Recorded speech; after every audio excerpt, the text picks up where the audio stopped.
ನಮಸ್ಕಾರ. ವಿಶೇಷ ಕಾರ್ಯಕ್ರಮಕ್ಕೆ ಸ್ವಾಗತ. ನಾನು ಚೈತ್ರ ರಾಜ್. ಎವಿಡೆನ್ಸ್ ಇಲ್ಲ ಅಂದ್ರೆ ಯಾವ ಕೇಸ್ ಕೂಡ ನಿಲ್ಲೋದಿಲ್ಲ. ಸಾಕ್ಷ್ಯಾಧಾರಗಳ ಕೊರತೆಯಿಂದ ಪ್ರಕರಣ ಬಿದ್ದೋಯ್ತು ಅನ್ನೋ ಹಾಗಾಗಬಾರದು. ಅದೇ ಕಾರಣಕ್ಕೆ ಸಿಸಿಬಿ ರಾಗಿಣಿ ಸಂಜನಾ ಕೇಸ್ನಲ್ಲಿ ಪ್ರಿಂಟೆಡ್ ಹಾಗೆ ರೆಕಾರ್ಡೆಡ್ ಎವಿಡೆನ್ಸ್ಗೆ ಅಷ್ಟೊಂದು ತಲೆಕೆಡಿಸಿಕೊಂಡಿರೋದು.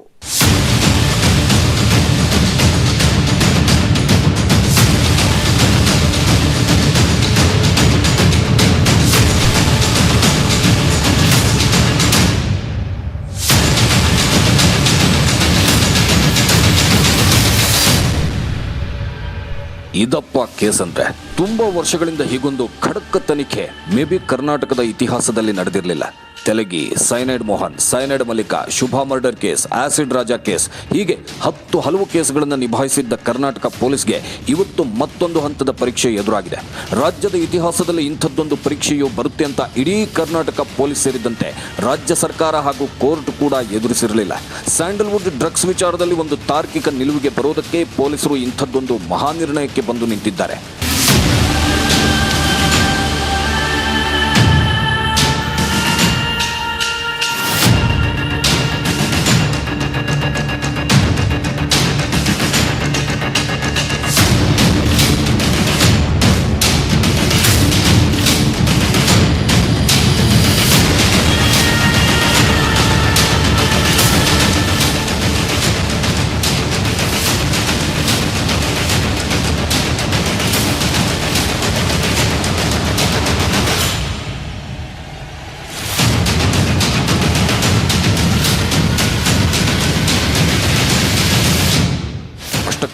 ಡ್ರಗ್ ಕೇಸಲ್ಲಿ ಸಿಕ್ಕಿಬಿದ್ದ ಒಬ್ಬೊಬ್ಬರದ್ದು ಒಂದೊಂದು ನೌಟಂಕಿ ಆಟ. ಯಾರೊಬ್ಬರು ಸತ್ಯ ಒಪ್ಪಿಕೊಳ್ಳೋದಕ್ಕೆ ಸಿದ್ಧರಿಲ್ಲ. ಆದರೆ ಹಾಗಂತ ಸಿಸಿಬಿ ಅಧಿಕಾರಿಗಳು ಸುಮ್ಮನೆ ಕೂರೋದಕ್ಕೂ ಆಗೋದಿಲ್ಲ. ಕೈ ಹಾಕಿದ ಮೇಲೆ ಹುತ್ತದಿಂದ ಹಾವು ಹೊರಗೆ ತೆಗೆಯಲೇಬೇಕು. ಹಾಗಾಗಿನೇ ಇವತ್ತು ಸಂದೀಪ್ ಪಾಟೀಲ್ ಅಂಡ್ ಟೀಮ್ ಶತಾಯಗತಾಯ ಡ್ರಗ್ಸ್ ಚೈನ್ ಅನ್ನು ಬ್ರೇಕ್ ಮಾಡಲೇಬೇಕು ಅಂತ ಪಣ ತೊಟ್ಟಿರೋದು. ಈ ಹಂತದಲ್ಲೇ ರಾಜ್ಯದಲ್ಲಿ ಅನ್ನೋದಕ್ಕಿಂತ ದೇಶದಲ್ಲೇ ಮೊದಲ ಬಾರಿಗೆ ಡ್ರಗ್ಸ್ ವಿಚಾರವಾಗಿ ಹಲವು ಟೆಸ್ಟ್ಗಳಿಗೆ ಸಿಸಿಬಿ ಟೀಮ್ ಮುಂದಾಗಿರೋದು.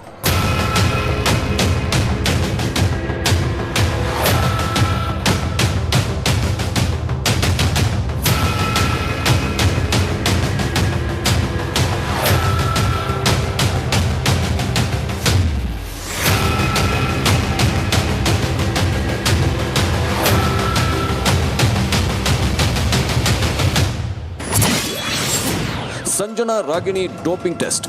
ಸಂಜನಾ ರಾಗಿಣಿ ಡೋಪಿಂಗ್ ಟೆಸ್ಟ್ ಹೇಗಿದೆ ಅಂತ ನೋಡೋದಾದ್ರೆ, ರಕ್ತ ಮತ್ತು ಯೂರಿನ್ನಲ್ಲಿ ಡ್ರಗ್ಸ್ ಸೇವನೆಯ ಪತ್ತೆಗಾಗಿ ಟೆಸ್ಟ್ ನಡೆಯುತ್ತೆ. 3 ತಿಂಗಳಲ್ಲಿ ಡ್ರಗ್ಸ್ ಸೇವಿಸಿದ್ರೆ ಡೋಪಿಂಗ್ನಲ್ಲಿ ಪತ್ತೆ ಆಗುತ್ತದೆ. ಡ್ರಗ್ಸ್ ಕೇಸ್ಗೆ ಕೋರ್ಟ್ಗೆ ಇದು ಪಕ್ಕಾ ಎವಿಡೆನ್ಸ್ ಆಗಿರುತ್ತದೆ. ಒಲಿಂಪಿಕ್ಸ್ನಲ್ಲೇ ಸೈ ಅನ್ನಿಸ್ಕೊಂಡಿದೆ ಈ doping test. Cigarette, liquor, drugs ಸೇವನೆ ಬಗ್ಗೆ ಪಕ್ಕಾ ರಿಪೋರ್ಟ್ ನೀಡುತ್ತೆ. ಸಂಜನಾ ಮತ್ತು ರಾಗಿಣಿ ಡೋಪಿಂಗ್ ಟೆಸ್ಟ್ ಏನಾಯಿತು? ಡ್ರಗ್ಸ್ ಕೇಸ್ಗೆ ಪಕ್ಕಾ ಎವಿಡೆನ್ಸ್ ಹುಡುಕುತ್ತಿರೋ ಸಿಸಿಬಿ ಟೀಮ್ ಮೊದಲಿಗೆ ಗಟ್ಟಿ ಸಾಕ್ಷಿಯನ್ನೇ ಕಲೆ ಹಾಕುವುದಕ್ಕೆ ಮುಂದಾಗಿದೆ. ಇದೊಂದು ಸಾಕ್ಷಿಯ ಸಾಕು ಡ್ರಗ್ಸ್ ಸೇವನೆಯ ದಾಖಲೆಯನ್ನ ಗಟ್ಟಿಗೊಳಿಸೋದಕ್ಕೆ. ಆದ್ರೆ ಡ್ರಗ್ಸ್ ಮಾರಾಟದ ಬಗ್ಗೆ ಇದು ಸಾಕ್ಷ್ಯ ನೀಡದಿದ್ರು ಡ್ರಗ್ಸ್ ಸೇವನೆ ಬಗ್ಗೆ ಎಲ್ಲ ಎವಿಡೆನ್ಸ್ಗಳಿಗಿಂತಲೂ ಇದೇ ಪಕ್ಕಾ ಎವಿಡೆನ್ಸ್ ಆಗುತ್ತೆ. ಈಗಾಗಲೇ ಸಿಸಿಬಿ ಟೀಮ್ FSL ಅಂದ್ರೆ ವಿಧಿವಿಜ್ಞಾನ ಪ್ರಯೋಗಾಲಯಕ್ಕೆ ಸಂಜನಾ ಹಾಗೂ ರಾಗಿಣಿಯ ರಕ್ತ ಮತ್ತು ಯೂರಿನ್ ಮಾದರಿಯನ್ನ ಕಳುಹಿಸಿಕೊಟ್ಟಿದೆ. ಕಳೆದ 3 ತಿಂಗಳಲ್ಲಿ ಅಂದ್ರೆ 90 ದಿನದಲ್ಲಿ ಯಾವುದೇ ರೀತಿಯ ಸಿಗರೇಟ್, ಲಿಕ್ಕರ್, ಡ್ರಗ್ಸ್ ಸೇವನೆ ಬಗ್ಗೆ ಡೋಪಿಂಗ್ ಟೆಸ್ಟ್ ಪಕ್ಕಾ ರಿಪೋರ್ಟ್ ಕೊಡಲಿದೆ. ಇದು ಕೇವಲ ಕೋರ್ಟ್ಗೆ ಸಬ್ಸ್ಟಾನ್ಷಿಯಲ್ ಎವಿಡೆನ್ಸ್ ಮಾತ್ರ ಆಗಿರೋದಿಲ್ಲ. ಬದಲಿಗೆ ಡೋಪಿಂಗ್ ಟೆಸ್ಟ್ ವರದಿ ಫಸ್ಟ್ ಹ್ಯಾಂಡ್ ಎವಿಡೆನ್ಸ್ ಅನ್ನೋದರಲ್ಲಿ ಎರಡು ಮಾತಿಲ್ಲ. ಈ ಟೆಸ್ಟ್ ಅನ್ನು ವಿಶ್ವದ ಎಲ್ಲಾ ರಾಷ್ಟ್ರಗಳು ಒಪ್ಪಿಕೊಂಡಿದೆ. ಅಲ್ಲದೆ ಇಂಟರ್ನ್ಯಾಷನಲ್ ಕೋರ್ಟ್ ಆಫ್ ಜಸ್ಟಿಸ್ ಕೂಡ ಇದನ್ನ ಒಪ್ಪಿಕೊಂಡಿದೆ. ಒಲಿಂಪಿಕ್ಸ್ ನಲ್ಲಿ ಡೋಪಿಂಗ್ ಟೆಸ್ಟ್ ಇಲ್ಲದೆ ಒಬ್ಬ ಕ್ರೀಡಾಪಟುವು ಕೂಡ ಫೀಲ್ಡ್ಗೆ ಇಳಿಯೋದಕ್ಕೆ ಆಗೋದಿಲ್ಲ. ಒಲಿಂಪಿಕ್ಸ್ ಸಂಸ್ಥೆ ಕೂಡ ಡೋಪಿಂಗ್ ಟೆಸ್ಟ್ ಅನ್ನು ಪಕ್ಕಾ ಅಂತ ಒಪ್ಪಿಕೊಂಡಿದೆ. ಕೆಲವೊಂದು ಉದ್ದೀಪನ ಮಾತ್ರೆಗಳನ್ನು ಕ್ರೀಡಾಪಟು ತೆಗೆದುಕೊಂಡಿದ್ರು ಕೂಡ ಇದೇ ಡೋಪಿಂಗ್ ಟೆಸ್ಟ್ ನಲ್ಲಿ ಗೊತ್ತಾಗುತ್ತೆ. ಹಾಗಾಗಿಯೇ ಸಿಸಿಬಿ ಪೊಲೀಸರು ಸಂಜನಾ ಮತ್ತು ರಾಗಿಣಿಯನ್ನ ಡೋಪಿಂಗ್ ಟೆಸ್ಟ್ಗೆ ಒಳಪಡಿಸಿರೋದು. ಮುಂದೆ ಸಿಸಿಬಿ ಈ ಪ್ರಕರಣದಲ್ಲಿ ಆರೋಪಿತರಾಗಿರೋ ಉಳಿದ 10 ಜನರನ್ನ ಸೇರಿದಂತೆ 2 ಸಾಕ್ಷಿಗಳನ್ನು ಇದೇ ಡೋಪಿಂಗ್ ಟೆಸ್ಟ್ಗೆ ಒಳಪಡಿಸಿದ್ರೆ ಆಶ್ಚರ್ಯ ಏನೂ ಇಲ್ಲ.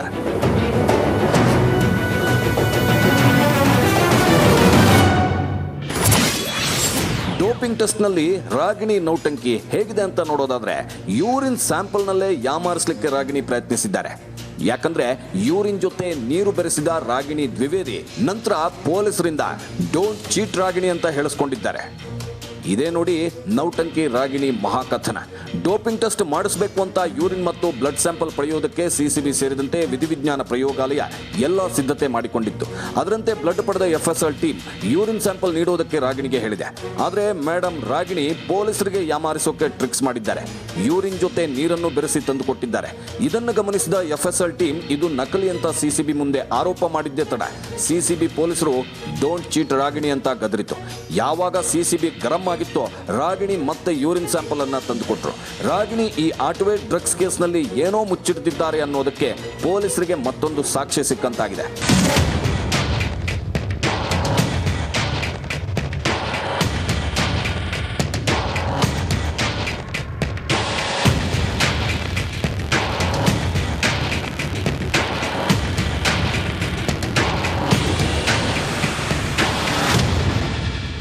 ಇನ್ನು ಇದೊಂದೇ ಎವಿಡೆನ್ಸ್ ಸಾಕಾಗುತ್ತಾ, ಇಲ್ಲ ಮತ್ತಷ್ಟು ಎವಿಡೆನ್ಸ್ ಬೇಕಾಗುತ್ತಾ ಅಂತ ಕೇಳಿದ್ರೆ 100ಕ್ಕೆ 100 ಪಟ್ಟು ಬೇಕು.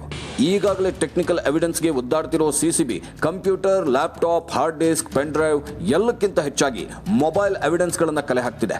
ಇವುಗಳು ಕೂಡ ಡ್ರಗ್ಸ್ ಪೆಡ್ಲರ್, ಡ್ರಗ್ಗಿಸ್ಟ್ ಹಾಗೆ ಡ್ರಗ್ಸ್ ಚೈನ್ ಲಿಂಕ್ ಅನ್ನ ಸಾಕ್ಷ್ಯ ಸಮೇತ ಸಾಬೀತು ಮಾಡುವುದಕ್ಕೆ ಬೇಕಾಗುತ್ತೆ.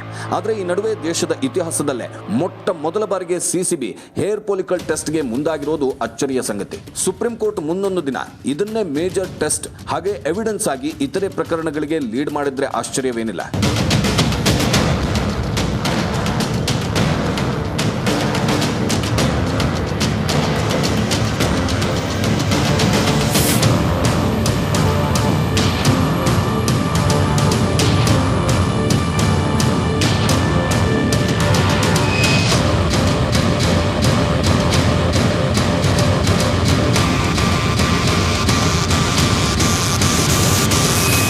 ಎಸ್, ಈವರೆಗೆ ಪೊಲೀಸ್ ಇಲಾಖೆ, ಕ್ರೈಮ್ ರಿಪೋರ್ಟರ್ಸ್, ಸರ್ಕಾರ ಹಾಗೆ ರಾಜ್ಯದ ಜನತೆಗೆ ಇಂಥದ್ದೊಂದು ಟೆಸ್ಟ್ ಇದೆ ಅನ್ನೋದೇ ಗೊತ್ತಿರಲಿಲ್ಲ. ಆದರೆ ಸಿಸಿಬಿಯ ಸಂದೀಪ್ ಪಾಟೀಲ್ ಅಂಡ್ ಟೀಮ್ ಇಂಥದ್ದೊಂದು ಟೆಸ್ಟ್ಗೆ ಮುಂದಾಗಿರೋದು ದೇಶದ ಡ್ರಗ್ಸ್ ಮಾಫಿಯಾ ಬ್ರೇಕ್ ಮಾಡೋದಕ್ಕೆ ಇದೇ ರಾಮಬಾಣವೂ ಆಗಬಹುದು. ಅಸಲಿಗೆ ಹೇರ್ ಫಾಲಿಕಲ್ ಟೆಸ್ಟ್ ಅಂದ್ರೆ ಕೂದಲಿನ DNA ಅನ್ನು ಸೂಕ್ಷ್ಮ ಪರೀಕ್ಷೆಗೆ ಒಳಪಡಿಸೋದು. ಈ ವಿಧಾನವನ್ನ ಹೆಚ್ಚಾಗಿ ಹೇರ್ ಟ್ರಾನ್ಸ್ಪ್ಲಾಂಟ್ಗೆ ಬಳಸಲಾಗುತ್ತೆ. ಸಾಮಾನ್ಯವಾಗಿ ಹೇರ್ ಟ್ರಾನ್ಸ್ಪ್ಲಾಂಟ್ ಅಂದ್ರೆ 10-20 ಸಾವಿರಕ್ಕೆ ನಡೆಯೋ ಹೇರ್ ಟ್ರಾನ್ಸ್ಪ್ಲಾಂಟ್ ಅಲ್ಲ, ಬದಲಿಗೆ ವೈಜ್ಞಾನಿಕವಾಗಿ ಒಂದು ಜನಾಂಗದ ಇತಿಹಾಸ ತಿಳಿಯೋದಕ್ಕೆ ಹಾಗೆ ಸಮಸ್ಯೆಗಳ ಬಗ್ಗೆ ಅರಿಯುವುದಕ್ಕೆ ಈ ಕ್ರಿಯೆಯನ್ನು ಬಳಸಲಾಗುತ್ತೆ. ಇದರಲ್ಲಿ ಕೂದಲಿನ ಗುಣಲಕ್ಷಣಗಳನ್ನು ಗಮನದಲ್ಲಿ ಇಟ್ಟುಕೊಂಡು ಈ ಪ್ರಯೋಗವನ್ನು ನಡೆಸಲಾಗುತ್ತೆ. ಆದರೆ ಇತ್ತೀಚೆಗೆ ಫಾರಿನ್ ದೇಶಗಳಲ್ಲಿ ಈ ಹೇರ್ ಫಾಲಿಕಲ್ ಟೆಸ್ಟ್ ಮೂಲಕ ಡ್ರಗ್ಸ್ ಕೇಸುಗಳನ್ನು ಪತ್ತೆ ಹಚ್ಚಲಾಗ್ತಿದೆ.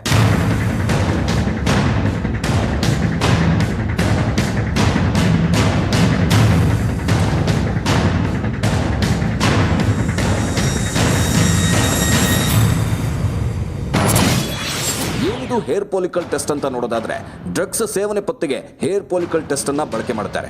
1 ವರ್ಷದ ಇತಿಹಾಸ ಬಿಚ್ಚಿಡುತ್ತೆ ಈ ಹೇರ್ ಫಾಲಿಕಲ್ ಟೆಸ್ಟ್. 3 ಹಂತದಲ್ಲಿ ನಡೆಯುತ್ತೆ ಈ ಹೇರ್ ಫಾಲಿಕಲ್ ಟೆಸ್ಟ್. ತುಂಬಾನೇ ರೇರ್ ಈ ಹೇರ್ ಫಾಲಿಕಲ್ ಟೆಸ್ಟ್. ಕೂದಲನ್ನೇ ಸಾಕ್ಷಿಯಾಗಿ ಇಡಬಹುದು ಅನ್ನೋದನ್ನ ಭಾರತ ಈವರೆಗೆ ಯಾವುದೇ ಡ್ರಗ್ಸ್ ಕೇಸಲ್ಲಿ ಬಳಸಲಿಲ್ಲ. ದೇಶದ ಇತಿಹಾಸದಲ್ಲಿ ಇದು ಮೊಟ್ಟ ಮೊದಲು. ಈ ಟೆಸ್ಟ್ ಒಂದು ಕೂದಲಿನಲ್ಲಿ ಅಡಗಿರೋ ಕೆಮಿಕಲ್ಗಳನ್ನು ಸಂಗ್ರಹಿಸಿ ವ್ಯಕ್ತಿ ಪಡೆದಿರೋ ಡ್ರಗ್ಸ್ ಬಗ್ಗೆ ಪಕ್ಕಾ ಮಾಹಿತಿ ನೀಡುತ್ತೆ. ಒಂದಲ್ಲ ಎರಡಲ್ಲ, ಬದಲಿಗೆ 1 ವರ್ಷದವರೆಗಿನ ಸಂಪೂರ್ಣ ವ್ಯಸನದ ಇತಿಹಾಸವನ್ನೇ ಬಿಚ್ಚಿಡುತ್ತೆ. ಒಂದು ಕೂದಲು ಸಾಕು ಈ ಟೆಸ್ಟ್ ಮಾಡೋದಕ್ಕೆ. ಇದು ಕೂಡ ಇಂಟರ್ನ್ಯಾಷನಲ್ ಕೋರ್ಟ್ ಆಫ್ ಜಸ್ಟಿಸ್ನಲ್ಲಿ ಮಾನ್ಯತೆ ಪಡೆದಿರೋ ಡ್ರಗ್ಸ್ ಟೆಸ್ಟ್. 3 ಹಂತದಲ್ಲಿ ಈ ಟೆಸ್ಟ್ ಅನ್ನು ನಡೆಸಲಾಗುತ್ತೆ. ಆ 3 ಹಂತದ ಟೆಸ್ಟ್ನಲ್ಲೂ ಒಂದೇ ರೀತಿಯ ರಿಸಲ್ಟ್ ಬಂದಲ್ಲಿ ಆಗ ಅದನ್ನ ಕೋರ್ಟ್ ಎವಿಡೆನ್ಸ್ ಅಂತ ಪಕ್ಕಾ ಮಾಡಲಾಗುತ್ತೆ.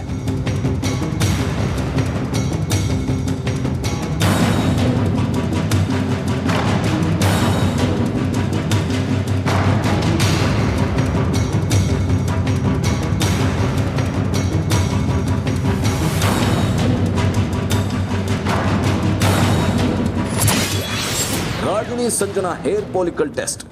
ಸಂಜನಾ ರಾಗಿಣಿ ಹೇರ್ ಸ್ಯಾಂಪಲ್ ಪಡೆದ ಎಫ್ಎಸ್ಎಲ್ ತಂಡ ತಲೆಯ 3 ಭಾಗಗಳಿಂದ ಕೂದಲಿನ ಸ್ಯಾಂಪಲ್ ಅನ್ನು ಸಂಗ್ರಹ ಮಾಡಿದೆ. ಹಣೆ ಮೇಲ್ಭಾಗ, ಬಲ, ಎಡಕಿವಿಯ ಕೂದಲು ಸಂಗ್ರಹಿಸಿದೆ. ಬೇರಿನ ಸಮೇತ 2 ಕೂದಲನ್ನು ಎಫ್ಎಸ್ಎಲ್ ಸಂಗ್ರಹಿಸಿದೆ. ಈಗ 2 ನಟಿಯರ ಹೇರ್ ಸ್ಯಾಂಪಲ್ ತೆಗೆದುಕೊಳ್ಳಲಾಗಿದೆ. ಬೆಂಗಳೂರಿನ ಎಫ್ಎಸ್ಎಲ್ ತಂಡದ ಜೊತೆ ಮಾತುಕತೆ ಮಾಡಿ 2 ನಟಿಯರಿಗೆ ಹೇರ್ ಸ್ಯಾಂಪಲ್ ಕೊಡೋದಕ್ಕೆ ಹೇಳಲಾಗಿದೆ. ಆದರೆ 2 ನಖರದಿಂದ ಎಫ್ಎಸ್ಎಲ್ ಟೀಮ್ ತಾವಾಗಿಯೇ ಹೇರ್ ಸ್ಯಾಂಪಲ್ ಪಡೆದಿದೆ. 2 ಬಳಿಯೂ ತಲೆಯ 3 ಭಾಗದಿಂದ ಹೇರ್ ಸ್ಯಾಂಪಲ್ ಪಡೆಯಲಾಗಿದೆ. ರಾಗಿಣಿ ಮತ್ತು ಸಂಜನಾ ಅವರ ಹಣೆ ಮತ್ತು ಎಡ ಮತ್ತು ಬಲಕಿವಿಯ ಮೇಲಿನ ಹೇರ್ ಸ್ಯಾಂಪಲ್ ಅನ್ನು ಪಡೆಯಲಾಗಿದೆ. ಬೇರು ಸಮೇತ ಹೇರ್ ಸ್ಯಾಂಪಲ್ ಪಡೆಯಲಾಗಿದ್ದು ಇದನ್ನ ಲ್ಯಾಬ್ಗೆ ಕಳುಹಿಸಲಾಗಿದೆ.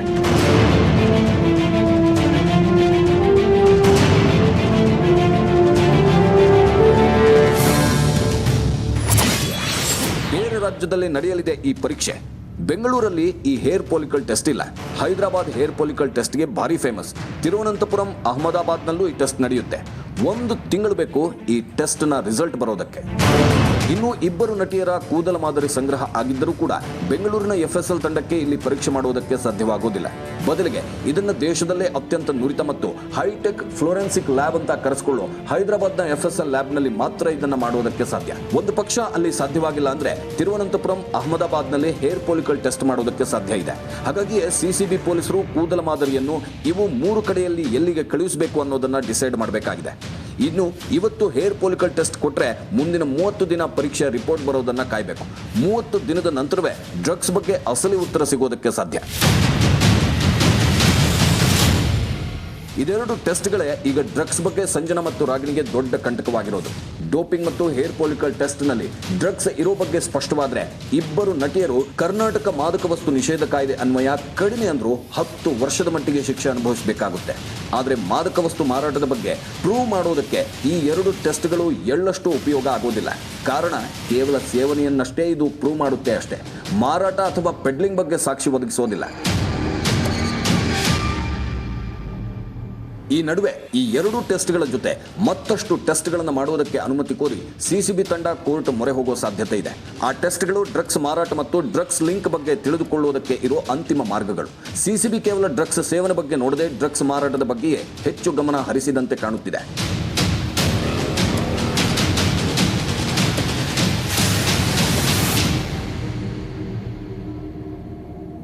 ಇನ್ನೆಷ್ಟು ಟೆಸ್ಟ್ಗಳನ್ನ ರಾಗಿಣಿ ಹಾಗೂ ಸಂಜನಾ ಎದುರಿಸಬೇಕು? ಹಾಗಾದ್ರೆ ಸಂಜನಾ ಮತ್ತು ರಾಗಿಣಿಗೆ ಕಂಟಕವಾಗಿರೋ ಉಳಿದಿರೋ ಆ 3 ಟೆಸ್ಟ್ಗಳು ಯಾವುದು? ಆ ಟೆಸ್ಟ್ ಅನ್ನ CCB ಮಾಡುತ್ತಾ ಇಲ್ವಾ? ಎಲ್ಲವನ್ನ ಹೇಳ್ತೀವಿ. ಎರಡರಿಂದ ಸಂಜನಾ ಮತ್ತು ರಾಗಿಣಿ ಡ್ರಗ್ಸ್ ಸೇವನೆ ಬಗ್ಗೆ ಪ್ರೂವ್ ಮಾಡಬಹುದೇ ವಿನಃ ಅವರಿಬ್ಬರಿಗೂ ಮತ್ತು ಡ್ರಗ್ಸ್ ಪೆಡ್ಲರ್ಗಳಿಗಿರೋ ಸಂಬಂಧವನ್ನ ಎಸ್ಟಾಬ್ಲಿಷ್ ಮಾಡೋದಕ್ಕೆ ಆಗೋದಿಲ್ಲ. ಹಾಗಾಗಿನೇ CCB ಟೀಮ್ ಮತ್ತಷ್ಟು ತಂತ್ರಜ್ಞಾನದ ಮೊರೆ ಹೋಗೋದಕ್ಕೆ ಬ್ಯಾಕ್ ಎಂಡ್ ತಯಾರಿಯನ್ನ ನಡೆಸ್ತಾ ಇರೋದು. ರಾಗಿಣಿ ಮತ್ತು ಸಂಜನಾ ಏನೇ ಹೇಳಿದ್ರು ಅದು ಸತ್ಯಕ್ಕೆ ದೂರ ಅನ್ನೋದು ಪ್ರತಿಯೊಬ್ಬ ತನಿಖಾಧಿಕಾರಿ, ಯಾಕೆ ಒಬ್ಬ ಕಾನ್ಸ್ಟೇಬಲ್ಗೂ ಕೂಡ ಗೊತ್ತಾಗಿ ಹೋಗಿದೆ. ಕಳೆದ 10 ದಿನದಿಂದ ಇಬ್ಬರ ನಾಟಕ ನೋಡಿ CCB ಅಧಿಕಾರಿಗಳ ತಂಡ ಹೊಡೆದು ಹೋಗಿದ್ದಾರೆ. ಹಾಗಾಗಿಯೇ ಯಾವುದಕ್ಕೂ ಇರಲಿ ಅಂತ CCB ಟೀಮ್ ಬ್ಯಾಕ್ ಎಂಡ್ ನಲ್ಲಿ ಇನ್ನಷ್ಟು ಕಾನೂನು ಪರೀಕ್ಷೆಗಳಿಗೆ ತಯಾರಿ ಮಾಡಿಕೊಂಡಿದೆ. ಕೇವಲ ಡ್ರಗ್ಸ್ ತಗೋತಾರೆ ಅಂತ ಪ್ರೂವ್ ಮಾಡಿದ್ರೆ ಇಡೀ ಕೇಸೇ ಬಿದ್ದೋಗುತ್ತೆ. ಆದರೆ ಡ್ರಗ್ಸ್ ಲಿಂಕ್ ಅನ್ನು ಜಗಜ್ಜಾಹೀರ್ ಮಾಡಬೇಕಾದ್ರೆ ಮತ್ತಷ್ಟು ಎವಿಡೆನ್ಸ್ ಕಲೆ ಹಾಕಬೇಕು. ಅದರಲ್ಲೂ ಖನ್ನಾ, ರವಿಶಂಕರ್ ಸೇರಿದಂತೆ ಡ್ರಗ್ ಪೆಡ್ಲರ್ಗಳ ಜೊತೆಗಿನ ಡ್ರಗ್ಸ್ ಡೀಲಿಂಗ್ ನಂಟನ್ನ ಕೋರ್ಟ್ ಮುಂದೆ ಸಾಬೀತು ಮಾಡಬೇಕು. ಹಾಗಾಗಿಯೇ ಆ 3 ಪರೀಕ್ಷೆಗೆ FSL ನೀಲನಕ್ಷೆ ರೆಡಿ ಮಾಡುತ್ತಿದೆ. 3 ಪರೀಕ್ಷೆ ಬಗ್ಗೆ CCB ಮುಂದಾಲೋಚನೆ. 1 ನಾರ್ಕೋ ಅನಾಲಿಸಿಸ್ ಮಂಪರ್ ಪರೀಕ್ಷೆ, 2 ಬ್ರೈನ್ ಮ್ಯಾಪಿಂಗ್ ಮಿದುಳಿನ ವಾಹಕ ಪರೀಕ್ಷೆ, 3 ಲೈ ಡಿಟೆಕ್ಟರ್ ಟೆಸ್ಟ್ ಸುಳ್ಳು ಪತ್ತೆ ಪರೀಕ್ಷೆ. ಎಸ್, ಹೀಗೊಂದು ಯೋಚನೆಯಲ್ಲಿ CCB ತಂಡ ನೀಲನಕ್ಷೆಯನ್ನ ರೆಡಿ ಮಾಡ್ತಿದೆ. ನಾರ್ಕೋ ಅನಾಲಿಸಿಸ್ ಟೆಸ್ಟ್ ಅಂದ್ರೆ ಮಂಪರ್ ಪರೀಕ್ಷೆ, ಬ್ರೈನ್ ಮ್ಯಾಪಿಂಗ್ ಅಂದ್ರೆ ಮಿದುಳಿನ ವಾಹಕ ಪರೀಕ್ಷೆ, ಲೈ ಡಿಟೆಕ್ಟರ್ ಟೆಸ್ಟ್ ಅಂದ್ರೆ ಸುಳ್ಳು ಪತ್ತೆ ಪರೀಕ್ಷೆ. ಈ 3 ಪರೀಕ್ಷೆಗಳಲ್ಲಿ ಯಾವುದಾದ್ರೂ ಒಂದು ಪರೀಕ್ಷೆಯನ್ನ ಮಾಡಿಸಿ ಸತ್ಯ ಕಕ್ಕಿಸೋಕೆ ಎಲ್ಲಾ ರೀತಿಯ ತಯಾರಿ ಮಾಡಿಕೊಂಡಿದೆ. ಪರೀಕ್ಷೆ ನಂಬರ್ 1 ನಾರ್ಕೋ ಅನಾಲಿಸಿಸ್ ಮಂಪರ್ ಪರೀಕ್ಷೆ. ಹೌದು, ಗಂಭೀರ ಪ್ರಕರಣಗಳಲ್ಲಿ ನಾರ್ಕೋ ಅನಾಲಿಸಿಸ್ ಟೆಸ್ಟ್ ಅಂದ್ರೆ ಮಂಪರ್ ಪರೀಕ್ಷೆಗೆ ಆರೋಪಿತನನ್ನ ಒಳಪಡಿಸುವುದಕ್ಕೆ ತನಿಖಾ ತಂಡ ಮುಂದಾಗುತ್ತೆ. ಈ ಹಿಂದೆ ಹಲವು ಕೇಸ್ಗಳಲ್ಲಿ ಈ ನಾರ್ಕೋ ಅನಾಲಿಸಿಸ್ ಟೆಸ್ಟ್ ಅಥವಾ ಮಂಪರ್ ಪರೀಕ್ಷೆಯನ್ನು ಮಾಡಲಾಗಿದೆ. ಕರ್ನಾಟಕದ ಕೇಸ್ಗಳಾದ ಬಹುಕೋಟಿ ಛಾಪಾ ಕಾಗದ ಹಗರಣದಲ್ಲಿ ಕರೀಂಲಾಲ ತೆಲುಗೆಯನ್ನ ಮಂಪರ್ ಪರೀಕ್ಷೆಗೆ ಒಳಪಡಿಸಲಾಗಿತ್ತು. ಇನ್ನು ಮುಂಬೈ ತಾಜ್ ದಾಳಿಗೆ ಸಂಬಂಧಿಸಿದಂತೆ ಗಲ್ಲಿಗೆ ಶರಣಾದ ಅಜ್ಮಲ್ ಕಸಬ್ನನ್ನು ಕೂಡ ಇದೇ ಮಂಪರ್ ಪರೀಕ್ಷೆಗೆ ಒಳಪಡಿಸಲಾಗಿತ್ತು. ಆದರೆ ಈ ಪರೀಕ್ಷೆಗೆ ಕೋರ್ಟ್ ಸಮ್ಮತಿ ಸೂಚಿಸಿದ್ರೂ ಕೂಡ ಇದನ್ನ ಸಾಕ್ಷಿಯಾಗಿ ಪರಿಗಣಿಸೋದಿಲ್ಲ. ವ್ಯಕ್ತಿಯನ್ನು ಅರೆಪ್ರಜ್ಞಾವಸ್ಥೆಗೆ ತಂದು ಪ್ರಶ್ನೆಗಳಿಗೆ ಉತ್ತರವನ್ನ ಪಡೆಯಲಾಗುತ್ತೆ. ಆ ಪ್ರಶ್ನೆಗಳಿಗೆ ಆರೋಪಿತ ಕೊಡುವ ಉತ್ತರವನ್ನ ಸಾಂದರ್ಭಿಕವಾಗಿ ತಾಳೆ ಹಾಕಿ ಒಂದು ಕನ್ಕ್ಲೂಷನ್ಗೆ ಬರಲಾಗುತ್ತೆ. ಆದರೆ ಮಂಪರು ಪರೀಕ್ಷೆಯ ಉತ್ತರಗಳೇ ಸಾಕ್ಷಿ ಆಗೋದಿಲ್ಲ. ಪರೀಕ್ಷೆ ನಂಬರ್ 2 ಬ್ರೈನ್ ಮ್ಯಾಪಿಂಗ್ ಮಿದುಳಿನ ವಾಹಕ ಪರೀಕ್ಷೆ. ಭಾರತದಲ್ಲಿ ಇಂಥದ್ದೊಂದು ಬ್ರೈನ್ ಮ್ಯಾಪಿಂಗ್ ಅಥವಾ ಮಿದುಳಿನ ವಾಹಕ ಪರೀಕ್ಷೆಯನ್ನು ಮಾಡಿರೋದು ತುಂಬಾ ಕಮ್ಮಿ. ಇತ್ತೀಚಿನ ಪ್ರಕರಣವನ್ನು ತೆಗೆದುಕೊಳ್ಳೋದಾದ್ರೆ 2006ರಲ್ಲಿ ಪ್ರಮೋದ್ ಮಹಾಜನ್ ಕೊಲೆ ಕೇಸ್ಗೆ ಸಂಬಂಧಿಸಿದಂತೆ ಸೋದರ ಪ್ರವೀಣ್ ಮಹಾಜನ್ಗೂ ಈ ಬ್ರೈನ್ ಮ್ಯಾಪಿಂಗ್ ಟೆಸ್ಟ್ ಮಾಡಲಾಗಿತ್ತು. ಆದರೆ ಅದನ್ನೇ ಕೋರ್ಟ್ನಲ್ಲಿ ಪ್ರವೀಣ್ ಮಹಾಜನ್ ಚಾಲೆಂಜ್ ಮಾಡಿದ್ರು. ಈ ಬ್ರೈನ್ ಮ್ಯಾಪಿಂಗ್ ಅಥವಾ ಮಿದುಳಿನ ವಾಹಕ ಪರೀಕ್ಷೆಯಲ್ಲಿ ಮೊದಲು ಆರೋಪಿಯಲ್ಲಿ ಕೆಲವು ಪ್ರಶ್ನೆಗಳನ್ನು ಕೇಳಲಾಗುತ್ತೆ, ನಂತರ ಕೆಲವು ವಾಹಕ ಪತ್ತೆ ಸಾಧನಗಳನ್ನು ಆತನ ಮಿದುಳಿನ ನರಗಳಿಗೆ ಜೋಡಿಸಲಾಗುತ್ತೆ, ನಂತರ ಆತನಿಗೆ ಅದೇ ಪ್ರಶ್ನೆಗಳನ್ನು ಮತ್ತೊಮ್ಮೆ ಕೇಳಲಾಗುತ್ತೆ. ಈ ವೇಳೆ ವೇಳೆ ಆತನ ಮೆದುಳಲ್ಲಿ ಉಂಟಾಗುವ ಭಾವನೆಗಳ ತಂತುಗಳನ್ನು ಗಮನಿಸಲಾಗುತ್ತೆ. ಆತ ಕೊಡ್ತಿರೋ ಉತ್ತರದ ಮೇಲೆ ಆತನ ಭಾವನೆಗಳು ಏರುಪೇರಾಗುತ್ತದೆ. ಇದನ್ನೇ ಸಾಕ್ಷಿಯಾಗಿ ಇಟ್ಟುಕೊಂಡು ಮುಂದೆ ತನಿಖೆಯನ್ನು ನಡೆಸಲಾಗುತ್ತೆ. ವಿಚಿತ್ರ ಅಂದ್ರೆ ಇದಕ್ಕೆ ಅನುಮತಿ ನೀಡೋ ಕೋರ್ಟ್ ಇದನ್ನು ಕೂಡ ಸಾಕ್ಷಿಯಾಗಿ ಒಪ್ಪೋದಿಲ್ಲ. ಪರೀಕ್ಷೆ 3, ಲೈ ಡಿಟೆಕ್ಟರ್ ಟೆಸ್ಟ್, ಸುಳ್ಳು ಪತ್ತೆ ಪರೀಕ್ಷೆ. ಇದು ವಿಧಿವಿಜ್ಞಾನ ಪ್ರಯೋಗಾಲಯ ಬಳಸುವ 3ನೇ ಹಂತದ ತನಿಖೆಯ ವಿಧಾನ. ಲೈ ಡಿಟೆಕ್ಟರ್ ಟೆಸ್ಟ್ ಅಥವಾ ಸುಳ್ಳು ಪತ್ತೆ ಪರೀಕ್ಷೆಯು ಹೆಚ್ಚು ಕಮ್ಮಿ ಬ್ರೈನ್ ಮ್ಯಾಪಿಂಗ್ ರೀತಿಯೇ. ಇಲ್ಲೂ ಕೂಡ ವ್ಯಕ್ತಿಯೊಬ್ಬನ ರಕ್ತ ಚಲನೆ, ಹೃದಯ ಬಡಿತದ ಆಧಾರದ ಮೇಲೆ ಆತ ಹೇಳುತ್ತಿರೋದು ಸತ್ಯವೋ ಸುಳ್ಳು ಅನ್ನೋದನ್ನ ನಿರ್ಧರಿಸಲಾಗುತ್ತೆ. ಒಂದು ಪಕ್ಷ ಆರೋಪಿತ ಸುಳ್ಳು ಹೇಳುತ್ತಿರೋದೇ ಆದರೆ ಬ್ಲಡ್ ಪ್ರೆಷರ್ನಲ್ಲಿ ಏರಿಳಿತವಾಗುತ್ತೆ. ಒಂದು ಪಕ್ಷ ಆತ ಕೇಸ್ಗೆ ಸಂಬಂಧಿತನೇ ಅಲ್ದಿದ್ರೆ ಅಥವಾ ಆ ಘಟನೆಗೂ ಅವನಿಗೂ ಯಾವುದೇ ರೀತಿಯ ಲಿಂಕ್ ಇಲ್ಲದೆ ಹೋದ್ರೆ ಆತನ ಬ್ಲಡ್ ಪ್ರೆಷರ್ ಸಾಮಾನ್ಯ ರೀತಿಯಲ್ಲೇ ಇರುತ್ತೆ. ಇದನ್ನೇ ಆಧಾರವಾಗಿಟ್ಟುಕೊಂಡು ಲೈ ಡಿಟೆಕ್ಟರ್ ಟೆಸ್ಟ್ ಅಥವಾ ಸುಳ್ಳು ಪತ್ತೆ ಪರೀಕ್ಷೆಯನ್ನು ನಡೆಸಲಾಗುತ್ತೆ. ಒನ್ಸ್ ಅಗೇನ್ ಇದು ಕೂಡ ಪೊಲೀಸರ ತನಿಖೆಗೆ ಸಹಕಾರಿಯಾಗುತ್ತೆ ಹೊರತು ಯಾವುದೇ ಕಾರಣಕ್ಕೂ ಇದನ್ನು ಸಾಕ್ಷಿ ಎಂದು ಕೋರ್ಟ್ನಲ್ಲಿ ಸಾಬೀತು ಮಾಡುವುದಕ್ಕೆ ಸಾಧ್ಯವಾಗುವುದಿಲ್ಲ. ಸೊ ಎಲ್ಲರಿಗೂ ಹುಟ್ಟೋ ಪ್ರಶ್ನೆ, ರಾಗಿಣಿ ಸಂಜನಾ ಡ್ರಗ್ಸ್ ಕೇಸ್ನಲ್ಲಿ ಕೋರ್ಟ್ ಇದಕ್ಕೆ ಅನುಮತಿ ಕೊಡುತ್ತಾ ಇಲ್ವಾ ಅನ್ನೋದು. ಒಂದು ಹಂತದಲ್ಲಿ ನೋಡೋದೇ ಆದರೆ ಕೋರ್ಟ್ 90% ಇದಕ್ಕೆ ಅನುಮತಿ ನೀಡುತ್ತೆ. ಕಾರಣ ರಾಗಿಣಿ ಮತ್ತು ಸಂಜನಾ ಇಷ್ಟೂ ದಿನಗಳ ವಿಚಾರಣೆಯಲ್ಲಿ ಯಾವುದೇ ಸತ್ಯವನ್ನು ಬಾಯ್ಬಿಟ್ಟಿಲ್ಲ. ಜೊತೆಗೆ ಸಾಕ್ಷಿನಾಶದ ಬಗ್ಗೆ ಈಗಾಗಲೇ ಪೊಲೀಸರು ಮಾಹಿತಿ ಕಲೆ ಹಾಕಿದ್ದಾರೆ. ಎಲ್ಲಕ್ಕಿಂತ ಹೆಚ್ಚಾಗಿ ಯಾವಾಗ ಒಂದು ಕೇಸ್ ದೇಶದ ಆರ್ಥಿಕತೆ ಮತ್ತು ಹಿತರಕ್ಷಣೆ ಸೇರಿದಂತೆ ಸಂಪೂರ್ಣ ಸಮಾಜದ ಸ್ವಾಸ್ಥ್ಯದ ಪ್ರಶ್ನೆ ಆಗುತ್ತೋ ಅಂತ ಪ್ರಕರಣಗಳಲ್ಲಿ ಕೋರ್ಟ್ ಮಂಪರು ಪರೀಕ್ಷೆಗೆ ಸಮ್ಮತಿ ಸೂಚಿಸುತ್ತೆ. ಹಾಗಾಗಿಯೇ ಅಜ್ಮಲ್ ಕಸಬ್ ಭಯೋತ್ಪಾದನೆ ಕೇಸ್, ತೆಲಗಿ ಛಾಪಾಕಾಗದ ಕೇಸ್ಗಳಲ್ಲಿ ಕೋರ್ಟ್ ಮಂಪರು ಪರೀಕ್ಷೆಗೆ ಅನುಮತಿಸಿದ್ದು.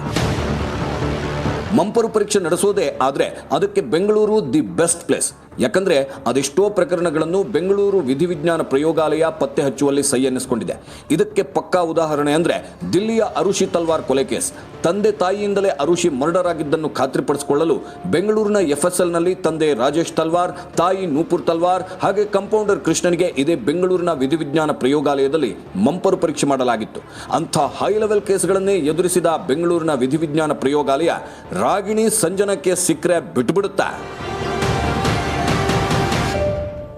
Narco analysis test, brain mapping ಹಾಗೆ ಲೈ ಡಿಟೆಕ್ಟರ್ ಟೆಸ್ಟ್, ಈ 3 ಪರೀಕ್ಷೆಗಳಿಗೆ ರಾಗಿಣಿ ಸಂಜನಾ ಸಿಕ್ಕಿ ಬೀಳ್ತಾರ?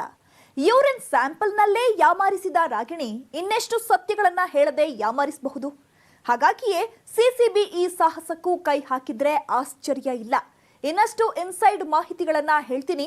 ಮತ್ತೊಂದು ಬ್ರೇಕ್ನಲ್ಲಿ ಈಗ ಉಳಿದಿರೋದು ಟೆಕ್ನಿಕಲ್ ಎವಿಡೆನ್ಸ್ ಕಲೆ ಹಾಕೋದು. ಟೆಕ್ನಿಕಲ್ ಎವಿಡೆನ್ಸ್ ಒಂದೇ ಪೊಲೀಸರಿಗೆ ಇರೋ ಗಟ್ಟಿ ಸಾಕ್ಷ್ಯಗಳು. ಹಾಗಾದ್ರೆ ಉಳಿದ ಸಾಕ್ಷಿಗಳು ಕೇಸನ್ನ ಸಾಬೀತು ಮಾಡಲ್ವಾ? ಅದೆಲ್ಲದಕ್ಕೂ ಉತ್ತರ ಇಲ್ಲಿದೆ ನೋಡಿ. ಹೌದು, ಯಾವುದಕ್ಕೂ ಪೊಲೀಸರು ಕಲೆ ಹಾಕುವ ಸಾಕ್ಷಿಯೇ ಈಗ ಮೂಲಾಧಾರ. ಕೇಸ್ ನಿಲ್ಲೋದು ಬೀಳೋದು ಪೊಲೀಸರ ಸಾಕ್ಷಿಯಿಂದಲೇ. ಪೊಲೀಸರಿಗೆ ತಲೆನೋವಾಗಿರೋದು ಡ್ರಗ್ ಪೆಡ್ಲರ್ಗಳದ್ದಲ್ಲ, ಬದಲಿಗೆ ಇಬ್ಬರು ನಟಿಯರದ್ದು. ಹಾಗಾಗಿಯೇ ಪೊಲೀಸರು ಈಗ ಗಟ್ಟಿ ಸಾಕ್ಷಿಯನ್ನ ಕಲೆ ಹಾಕುವುದಕ್ಕೆ ಒದ್ದಾಡ್ತಿರೋದು. ಸಿಗುತ್ತಾ technical evidence? Mobile, pen drive, hard disk ಸಾಕ್ಷಿಗಳು, ಮೆಸೇಜ್, ವಾಟ್ಸಪ್, ಮೇಲ್ ಸಾಕ್ಷಿಗಳು, ವಿಡಿಯೋ ಫುಟೇಜ್, ಫೋಟೋ ಸಾಕ್ಷಿಗಳು, ಇವೆಲ್ಲ ಟೆಕ್ನಿಕಲ್ ಎವಿಡೆನ್ಸ್ಗಳಾಗ್ತವೆ. ಈಗ ಇವೆಲ್ಲ ಸಿಗುತ್ತಾ ಅಂತ ಸಿಸಿಬಿ ತನಿಖೆ ನಡೆಸ್ತಾ ಇದೆ. ಸಿಸಿಬಿ ತನಿಖಾ ತಂಡಕ್ಕೆ ಈಗ ಹೇಳಿಕೆಗಿಂತ ಹೆಚ್ಚಾಗಿ ಮುದ್ರಿತ ಸಾಕ್ಷಿಗಳೇ ಕೇಸನ್ನ ಬಲಪಡಿಸುವುದಕ್ಕೆ ಇರೋ ಸಾಕ್ಷಿಗಳು. ಅದರಲ್ಲೂ ಟೆಕ್ನಿಕಲ್ ಸಾಕ್ಷಿಗಳೇ ಪೊಲೀಸರಿಗೆ ರಾಮಬಾಣ. ಹಾಗಾಗಿಯೇ ಪೊಲೀಸರು ಮೊಬೈಲ್ನ call details, tower location, pen ಡ್ರೈವ್ನಲ್ಲಿ ಇರೋ ದಾಖಲೆಗಳು, ಕಂಪ್ಯೂಟರ್ ಹಾಗೂ ಎಕ್ಸ್ಟರ್ನಲ್ ಹಾರ್ಡ್ ಡಿಸ್ಕ್ನಲ್ಲಿರೋ ಸಾಕ್ಷಿಗಳನ್ನೇ ಹೆಚ್ಚಾಗಿ ಪತ್ತೆ ಹಚ್ಚುತ್ತಿರೋದು. ಇದ್ರ ಜೊತೆ ಆರೋಪಿತರಲ್ಲಿ ಎಕ್ಸ್ಚೇಂಜ್ ಆಗಿರೋ ಟೆಕ್ಸ್ಟ್ ಮೆಸೇಜ್, ವಾಟ್ಸಪ್ ಕಾಲ್ ಹಾಗೂ ಬಳಸಿರಬಹುದಾದ ಇಮೇಲ್ಗಳನ್ನ ಕಲೆ ಹಾಕುತ್ತಿದೆ. ಇದ್ರ ಜೊತೆಗೆ ಘಟನೆಗೆ ಸಂಬಂಧಿಸಿದ video footage, CC camera footage ಹಾಗೆ ಕೆಲ ಫೋಟೋ ಸಾಕ್ಷಿಗಳನ್ನು ಕಲೆ ಹಾಕೋದ್ರಲ್ಲಿ ಮಗ್ನವಾಗಿರೋದು. ಪೊಲೀಸರು ಈ ಸಾಕ್ಷಿಗಳನ್ನ ಕಲೆ ಹಾಕಿದ್ರೆ ಮಾತ್ರ ಆರೋಪ ಸಾಬೀತು ಮಾಡೋದಕ್ಕೆ ಸಾಧ್ಯ. ಎಷ್ಟೋ ಕೇಸ್ಗಳಲ್ಲಿ ಹೇಳಿಕೆಗಳನ್ನೇ ತಿರುಚಲಾಗಿದೆ ಅಂತ ಮತ್ತು ತನಿಖೆ ವೇಳೆ ಒತ್ತಡ ಹೇರಿ ಹೇಳಿಕೆ ಪಡೆಯಲಾಗಿದೆ ಅಂತ ಉಲ್ಟಾ ಹೊಡೆಯುವ ಪ್ರಸಂಗಗಳೇ ಹೆಚ್ಚು. ಹಾಗಾಗಿ ಪೊಲೀಸರು ಈ ಕೇಸ್ನಲ್ಲಿ ಬೆಕ್ಕಿನ ನಡೆ ಇಡ್ತಾ ಇರೋದು. ಇದು ಈ ಹೊತ್ತಿನ ವಿಶೇಷ.